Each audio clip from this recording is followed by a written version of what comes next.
Hello everybody. This is Staci Louise here, and this is the first Oracle deck in my series of Oracle deck reviews. I just wanted to share with you guys some of my personal preferences and show you different Oracle decks. I know for me personally, I like to have a variety of decks to read from, depending on the mood, depending on what I feel led to use. And I'm a big self-reader, so I do look to different decks depending on what kind of guidance I'm looking for. So I know as someone who buys a lot of Oracle decks that I like to get a sneak peek of what the cards are like and stuff. So the first deck that I'm going to review for you guys is Angels and Ancestors Oracle cards. I absolutely love the beauty of this deck. I do want to say that I get no endorsements or anything from this. This is just to share my opinion of the cards. So these cards really speak to me. It's really beautifully done. The images are gorgeous, even the backs of the cards.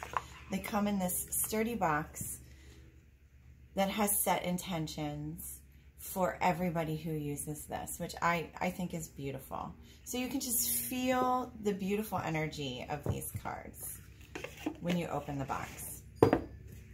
The cards are matte, and I do like the feel of matte cards, and they're a good size. I would say for me, this is my favorite size deck. To me, it's the perfect size. It's easy to hold and shuffle. The only thing with the matte is they don't slide as nicely as some of the glossy decks. If you're more of kind of a messy shuffle person or a split the deck person, to pick your cards, that's not a problem. I feel like if you are the kind of person who likes to spread them out, pick your cards, these don't spread as nicely. So it's one of those decks you got to kind of fiddle with a little bit to get them to spread out to choose your card. I would not even consider that as a downfall because this deck is so beautiful. So let me show some of these cards to you. So it's broken up. There are Guardian cards, there are Master cards, there are Symbol cards, and there's animal cards in here. Like, it's such a beautiful, beautiful deck. It really speaks to me artistically. It speaks to me spiritually. I mean, look at some of these beautiful, beautiful images. Whether you read the books for meanings or you read the images intuitively, there's so much to go from here. I mean, there's so much imagery on each card. The pictures are powerful.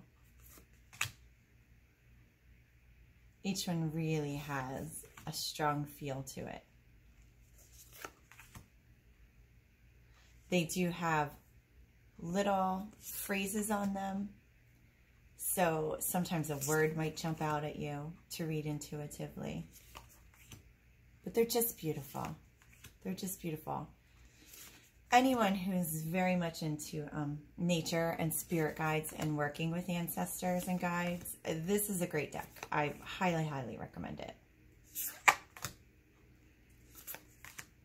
And I would like to read a couple of the things from the book as well because they are very beautifully done also. You know what, I'm going to stop right here. Since it is spring, let's see what the book says about spring. The book is easy to follow. It's broken down into like your symbols, your guardians, and they're in alphabetical order, so they're not numbered. These are your people,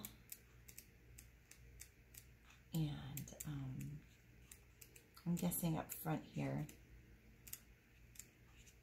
Hold on.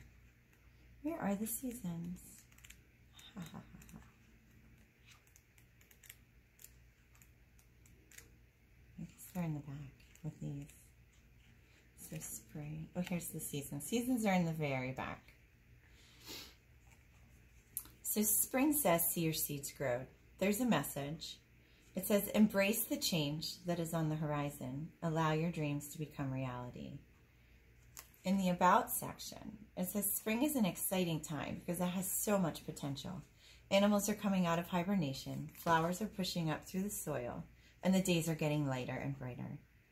This spring card features a wild hare because in Celtic animal medicine, the hare brings intuition and rebirth. Hares are highly fertile beings, and so their medicine can bring dreams to life. There's also an extended message on each one, and it's more of an empowering statement, which I always love in an oracle card. This one says you are ready to bring to life all of your ideas, inspirations, and projects.